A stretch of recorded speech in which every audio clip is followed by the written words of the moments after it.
अबे मर गए, मैथ वाले सर की ड्यूटी है। सुनो, अगर किसी चीटिंग उधर ही रखो उसको। देखो दोस्तों, डरने से कुछ नहीं होगा, हमारा मरना तय है। फेल हुए तो घर वाले मार देंगे और नकल की तो ये टीचर। इससे अच्छा रिस्क लेके देखते हैं। क्या पता टीचर को पता ही नहीं चले। अच्छा,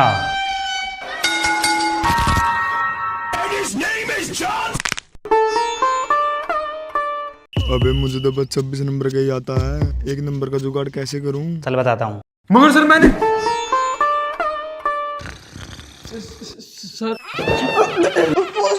जल्दी आना।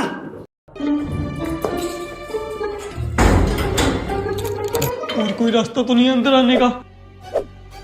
नहीं है। अब दिखाता हूँ इस टीचर को बैक बेंचर्स क्या चीज होते हैं। This is the end.